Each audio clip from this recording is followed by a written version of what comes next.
ఈ రామాయణాన్ని ఈరోజు చాలామంది కేవలం మన ఇతిహాస పురాణాలన్నీ కూడా అందులో ఉండే పాత్రలన్నీ కూడా మనకి నిత్యం ఈ సృష్టిలో మనం స్త్రీ అని చెప్పుకోవటానికి కారణం ఏమిటి అంటే నిజానికి రాముడు సీతమ్మని విడిచి వెళ్ళిపోలా. సీతమ్మ పరిపరి విధాలుగా, ఎందుకంటే ఎంతోమంది మతం మారిపోయిన వాళ్ళు మాతో చెప్తున్న మాట, మీ అందరికీ భాగవతంలోని ఒక ప్రసిద్ధమైన పద్యం తెలిసే ఉంటుంది. హిందూ బంధువులందరికీ జై శ్రీరామ్. సాధారణంగా మనం జై శ్రీరామ్ అంటున్నామంటే రాముడి పట్ల ఉన్న అపారమైన గౌరవాన్ని, ప్రేమని, నమ్మకాన్ని ప్రదర్శిస్తున్నట్లే. అయితే రాముడి గురించి ఇంతలా చెప్పడానికి కారణం ఏంటి అంటే రామాయణం. అవును, అంతలా రామాయణం మన గుండెల్లో పెనవేసుకుపోయింది, మన జీవితాల్లోకి చొచ్చుకుపోయింది. అయితే ఈ రామాయణాన్ని ఈరోజు చాలామంది కేవలం ఒక చరిత్రలాగాను, ఒక కథలాగాను చూస్తున్నారు తప్ప ఆ రామాయణం ద్వారా, అంటే రాముడు లేదంటే రామాయణంలోని ఇతర పాత్రలు ఈ భూమి మీదకి రావటం ద్వారా మనకేం నేర్పించారు, ఏం నేర్పాలని ట్రై చేశారు అనేది మనం మర్చిపోతున్నట్లుగా అనిపిస్తూ ఉంది. నిజానికి రామాయణం మాత్రమే కాదు, మన ఇతిహాస పురాణాలన్నీ కూడా అందులో ఉండే పాత్రలన్నీ కూడా మనకి నిత్యం ఏదో ఒకటి నేర్పాలనే చూస్తున్నాయి. ఓన్లీ ప్రాబ్లమ్ ఈజ్ మనం నేటి కాలానికి తగ్గట్టు, నేటి పరిస్థితులకు తగ్గట్టు వాటిల్ని మనం అన్వయం చేసుకోవటంలో ఫెయిల్ అవుతున్నాం. అయితే ఇలా అవ్వటానికి కారణాలు ఎన్ని ఉన్నా ఎప్పటికైనా సరే దాన్ని సరి చేసుకోవాల్సిన అవసరం అయితే ఖచ్చితంగా మన మీదే ఉంటుంది. అందుకే రామాయణ, మహాభారత పురాణాల గురించి నా పాయింట్ ఆఫ్ వ్యూ మీకు తెలియచేయాలన్న ఉద్దేశంతో ఈ వీడియో సిరీస్ చేస్తున్నాను. అలా ఒక్కసారి తరచి చూసుకుంటే రామాయణ, భారత పురాణాలన్నింటిలో కూడా ఇప్పుడు మనం ఎదుర్కొంటున్న ప్రతి సమస్యకి పరిష్కారం, ఆ సమస్య ఎందుకు ఉద్భవిస్తుంది అన్న మూలం అన్నీ కూడా దానిలో స్పష్టంగా ఎక్స్ప్లెయిన్ చేయడం జరిగింది. అయితే మొట్టమొదటి ఎపిసోడ్లో రామాయణ గ్రంథంలో చెప్పబడ్డ మత మార్పిడి మాఫియా గుట్టు, అంటే మత మార్పిడి మాఫియా మనలాంటి వాళ్ళని ఎప్పుడు టార్గెట్ చేస్తుంది, ఎలా టార్గెట్ చేస్తుంది, దాని నుంచి బయటపడటానికి మనం ఏం చేయాలి అనేది రామాయణం ఆధారంగానే మాట్లాడుకుందాం. బహుశా దీన్ని తాత్విక చింతన అనుకుంటారో, తార్కిక చింతన అనుకుంటారో మీ ఇష్టం. కానీ నేను చెప్తున్న ప్రస్తుత సందర్భాలు అప్పుడు చెప్పిన సందర్భానికి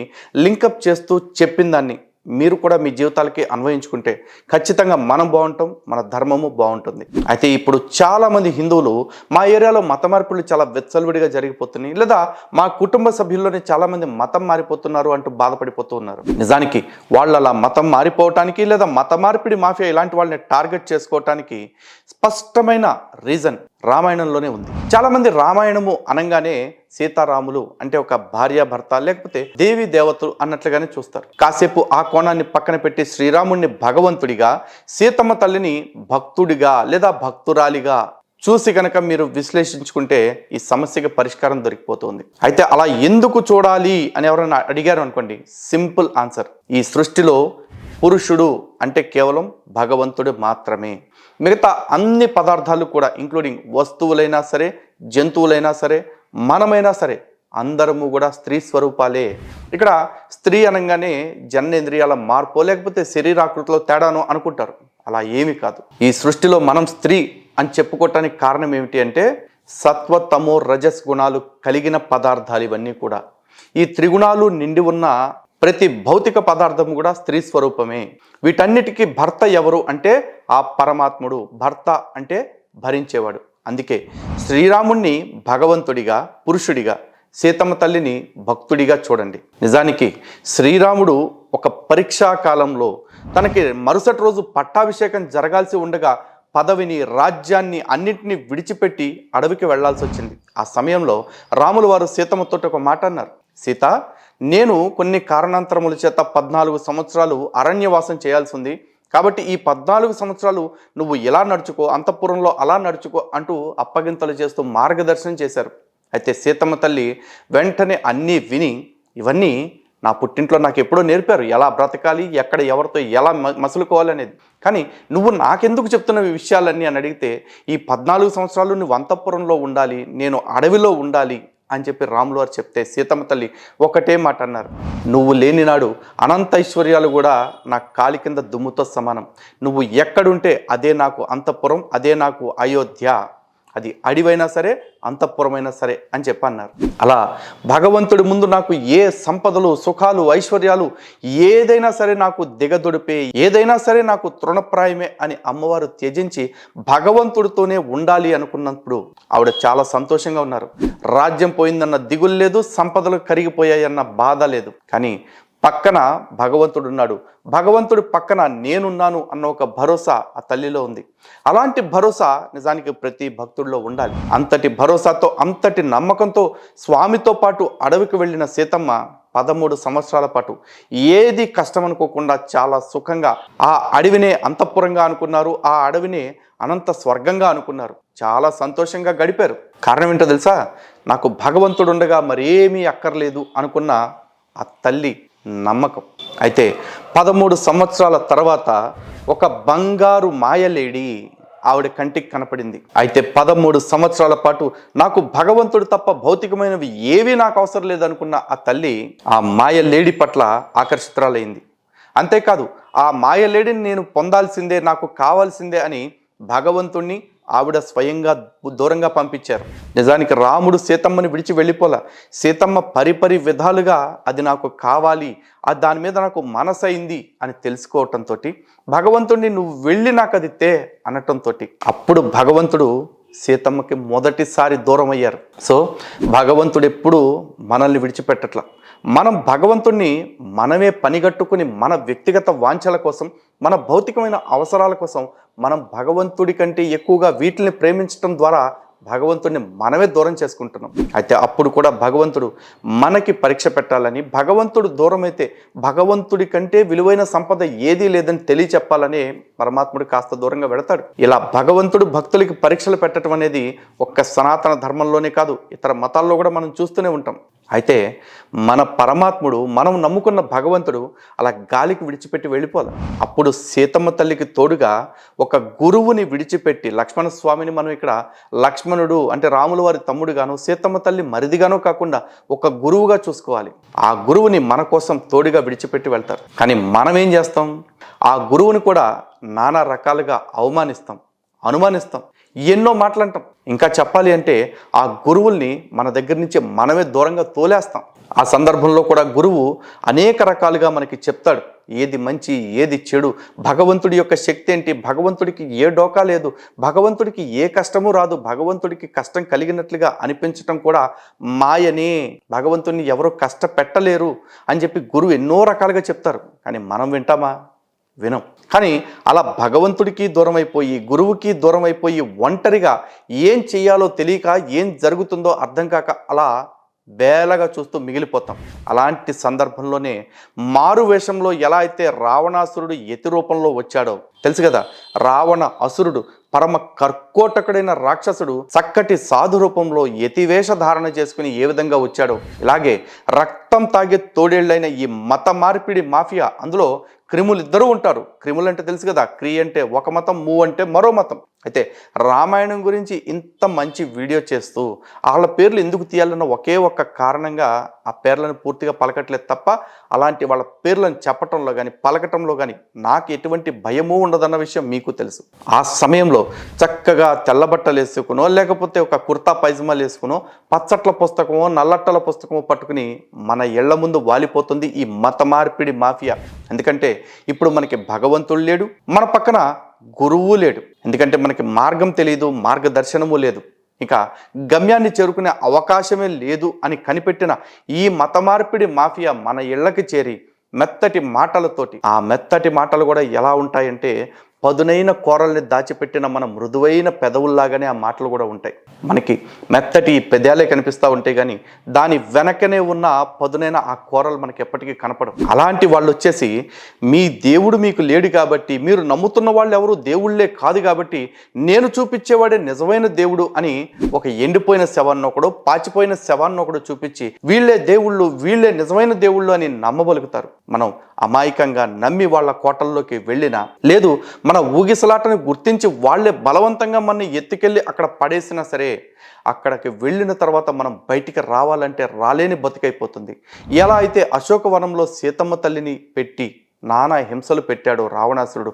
అలాంటి బ్రతికే ఇప్పుడు మతం మారిన వాళ్ళకు కూడా అనుభవం అవుతుంది. ఎందుకంటే ఎంతోమంది మతం మారిపోయిన వాళ్ళు మాతో చెప్తున్న మాట, ఏమండి మేము ఇప్పుడు ఈ ప్రభువుని నమ్ముకున్నాం కదా, మళ్ళీ మేము తిరిగి ప్రభువుని విడిచిపెట్టేస్తే మేము రక్షణ పొందాం కదా, ఇప్పుడు మేము మళ్ళీ ఆ రక్షణ మార్గాన్ని విడిచిపెట్టేస్తే మాకేమైనా జరిగిపోతుందా అని భయపడుతూ ఉంటారు. ఎందుకంటే నిత్యం ఆ మత ప్రచారకులు, ఆ మత మార్పిడి మాఫియా ఇవే శాపనార్థాలు చూపిస్తూ నువ్వు ప్రభువుని విడిచిపెట్టేస్తే నువ్వు చచ్చిపోతావు, నీ పిల్లలు చచ్చిపోతారు, నీ కుటుంబం నాశనం అయిపోద్ది అని భయపెడుతూ ఉంటారు. జస్ట్ లైక్ రావణాసురుడు ఆ చుట్టుపక్కల ఉంటున్న ఆ రాక్షస సంత సీతమ్మ తల్లిని నిత్యం ఎంత మనోవేదనకి గురి చేశారో, ఇటు నుంచి అటుపక్క మతాల్లోకి వెళ్ళిన వాళ్ళకు కూడా అంతే మనోవేదన జరుగుతూ ఉంటుంది, కలుగుతూ ఉంటుంది. ఇక అక్కడ బ్రతకలేక అటు నుంచి బయటికి రాలేక అక్కడే కుమిలి కుమిలి కుమిలి ఏడుస్తూ ఒకానొక సందర్భంలో సీతమ్మ తల్లికి ఎదురైనట్లే మనకు కూడా అరే ఈ బతుకు ఎందుకురా బ్రతుకుతున్నాము, ఆత్మహత్య చేసుకుని చనిపోతే అన్న బాగుండు అనేంత స్థితి తీసుకొస్తారు. అయితే నిజానికి భగవంతుడు అప్పుడు కూడా మన విడిచిపెట్టడు. ఎందుకంటే భగవంతుడు కదా, అపార కరుణామయుడు కదా, ఆయన కృపకి అంతు లేదు కదా. అనంత శక్తివంతుడైన భగవంతుడు మనల్ని ఎప్పుడు కావాలంటే అప్పుడు పుట్టించగలడు, ఏం కావాలంటే చేయగలడు. కానీ ఆ భగవంతుడు ఎప్పుడు కూడా మన మీద కోపం తెచ్చుకుని నువ్వు నా మతాన్ని విడిచిపెట్టేసి నన్ను పూజ చేయకుండా పోతావరా, నిన్ను చంపేస్తాను, నిన్ను రాళ్లతో కొట్టి నరికేస్తాను, నిన్ను మంటల్లో తోసేస్తా అని బెదిరించడు. ఇదిగో వీడు బయటకి రాలేక బాధపడుతున్నాడు కాబట్టి వీడికి ఇప్పుడు సరైన మార్గదర్శనం చేసేందుకు, వాడికి ధైర్యం చెప్పేందుకు ఏదో ఒకటి చెయ్యాలని మరొక్కసారి ఈసారి సాధకుడైన ఒక గురువుని పంపిస్తాడు మనకి. ఆయనే ఆంజనేయ స్వామి. అవును, ఆంజనేయ స్వామి ముమ్మాటికి సాధకుడైన గురువు. ఆయన నిజంగా సీతమ్మ తల్లిని దర్శించి, రామాజ్ఞ మేరకు సీతమ్మ తల్లిని దర్శించి సీతమ్మ తల్లి యొక్క కష్టాన్ని బాపి సీతమ్మ తల్లి ఆత్మహత్య చేసుకోవాలనుకుంటున్న ఆలోచనను కూడా లేకుండా చేశారు. ఆయన సీతమ్మ తల్లి దగ్గరికి వెళ్ళి, రాముడు, మన రాముడు, నువ్వు నమ్ముతున్న దేవుడు నీ కోసం రావటానికి సిద్ధంగా ఉన్నాడు, నిన్ను కాపాడుకోవటానికి ముందు నీలో ఉన్న అపనమ్మకాన్ని, నీలో ఉన్న అధైర్యాన్ని పోగొట్టడానికి నన్ను పంపాడమ్మా అని ఆంజనేయ స్వామి చెప్పారు. అలా ఆ సాధకుడైన గురువు మనలో ఒక మనోధైర్యాన్ని నింపి మళ్ళీ మనకి తిరిగి భగవంతుడి యొక్క లక్షణాలని ప్రకటిస్తూ, భగవంతుడి యొక్క రూప లావణ్యాలని చెప్తూ, భగవంతుడి యొక్క శక్తి సామర్థ్యాలను చెప్తూ మనకి భగవంతుడిని మరొక్కసారి తిరిగి పరిచయం చేస్తాడు. అలా ఇప్పటికే మతం మారిపోయిన వాళ్ళు, లేదా మతం మారాలనుకుంటున్న వాళ్ళు, లేదు మత మార్పిడి మాఫియా కుట్రల గురించి తెలియని వాళ్ళకి కూడా పరమాత్మ యొక్క సౌలభ్యము, పరమాత్మ యొక్క స్వరూపము, పరమాత్మ యొక్క సామర్థ్యము తెలియాలన్న ఉద్దేశంతో ఈరోజు నేను కావచ్చు, నాలాంటి వాళ్ళు కావచ్చు, ఇలాంటి వీడియోలు చేస్తూ ఉన్నారు. అందుకే ఈ వీడియో ద్వారా మీ అందరికీ కూడా చెప్తుంది ఒకటి, పరమాత్మను మనం విడిచిపెడుతున్నాం తప్ప పరమాత్మ మన్నెప్పటికీ విడిచిపెట్టట్లేదు. ఈరోజు మతం మారిన తర్వాత మేము బాగున్నాము అని మీరు ఎవరన్నా అనుకుంటుంటే అది మీరు పూర్వజన్మలోనో ఈ జన్మలోనో చేసుకున్న శుభకర్మల వల్ల మీకు కలుగుతున్న ఫలితాలే తప్ప ఇది మతం మారటం వల్ల మీకు జరుగుతుంది కాదు. మీరు మతం మారిపోయినా మతం మారకున్నా మీరు చేసుకున్న మంచి కర్మలకి మంచి ఫలితాలు, చెడు కర్మలకి చెడు ఫలితాలు మీరు అనుభవించేలాగా చేయగలిగేవాడు ఒక్క పరమాత్ముడు మాత్రమే. ఆ నిజమైన పరమాత్మ తన వల్ల కానీ, తన భక్తుల వల్ల కానీ మరొకడికి కష్టం కలగకూడదు అని కోరుకుంటాడు. అలా కోరుకునేవాడే నిజమైన దేవుడు తప్ప నన్ను నమ్మకపోతే రాళ్లతో కొట్టి చంపే, నన్ను నమ్మని వాళ్ళని మంటల్లో తోసే, నన్ను నమ్మని వాళ్ళని నిలువెల్లా నరికేయమని చెప్పేవాడు ఎప్పటికీ భగవంతుడు కాలేడు. అవి పాషండ లక్షణాలు. అటువంటి పాషండ మతాలు మీ చుట్టూ ఎప్పుడూ రావణ సంతలాగా తిరుగుతూనే ఉంటాయి. వాటి నుంచి మీరు కాపాడబడాలి అంటే మీరు రాముణ్ణి మీ గుండెల్లో పెట్టుకోండి, రాముణ్ణి భగవంతుడిని తెలుసుకోండి. ఆ భగవంతుడికి మీరు రాముడు అనుకుంటారా, కృష్ణుడు అనుకుంటారా, శివుడు అనుకుంటారా, అమ్మవారు అనుకుంటారా, మీ ఇష్టం. కానీ భగవంతుడిని నమ్మటం మీ బాధ్యత.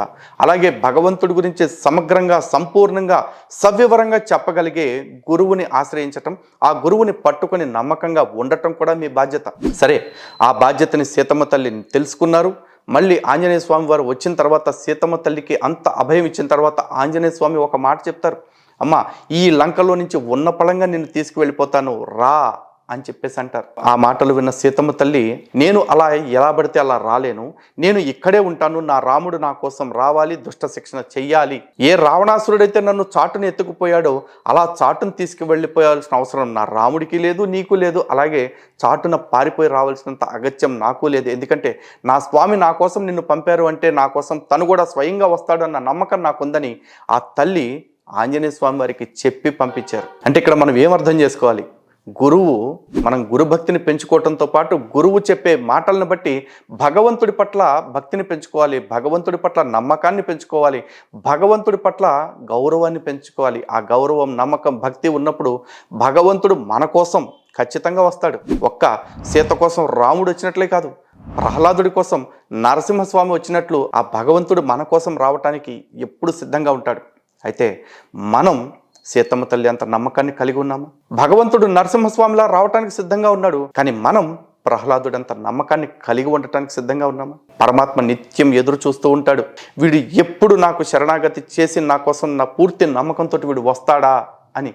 ఎందుకంటే భగవంతుడు అలా మనల్ని కాచుకుని కాపాడటం కోసం సిద్ధంగా ఉంటాడు. మీ అందరికీ భాగవతంలోని ఒక ప్రసిద్ధమైన పద్యం తెలిసే ఉంటుంది.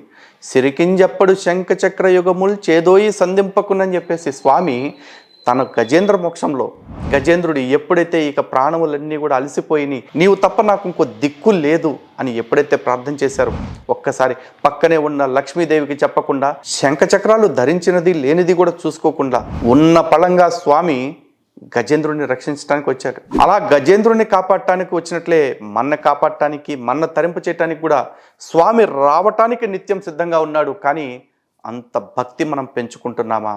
ఇదొక్కటే ఆలోచించండి. సో మనం సంపూర్ణమైన విశ్వాసాన్ని, భక్తిని కలిగి ఉంటే, నమ్మకాన్ని కలిగి ఉంటే భగవంతుడు మనతోనే ఉంటాడు, మనలోనే ఉంటాడు. అప్పుడు ఏ పాషండ మతము కూడా మన మతం మార్చలేదు. కానీ మనం భగవంతుడికి దూరంగా జరిగిపోయి, మనం భగవంతుడిని మనకు దూరంగా జరిపేసి ఎవడో వచ్చేస్తున్నాడు, ఏదో చేసేస్తున్నాడు అని భయపడితే ఏమన్నా ప్రయోజనం ఉంటుందా? కాబట్టి రామాయణంలోని ఈ సందర్భాలు నేను ఏదైతే చెప్పానో ఇవన్నీ కూడా నేటి కాలానికి అన్వయం చేసుకుని మత మార్పిడి మాఫియా ఇదే అవలంబిస్తుందా లేదా అన్నది ఒక్కసారి మీరు కూడా ఆలోచించుకోండి. నేను చెప్పిన విషయాల్లో ఉన్న వాస్తవికతను పరిశీలించండి. అప్పుడు ఖచ్చితంగా మిమ్మల్ని మీరు కాపాడుకోవటం మాత్రమే కాదు, మీ చుట్టుపక్కల ఉండే వాళ్ళని కూడా ఈ మత మార్పిడి భూతం నుంచి, ఈ మత మార్పిడి మాఫియా నుంచి ఖచ్చితంగా కాపాడుకోగలుగుతారు. మరో అంశంతో మళ్ళీ కలుద్దాం. జై శ్రీరామ్. భారత్ మాతకి జై. సనాతన ధర్మమే సర్వోన్నత ధర్మం, సర్వోత్తమ ధర్మం, శాశ్వతమైన ధర్మం.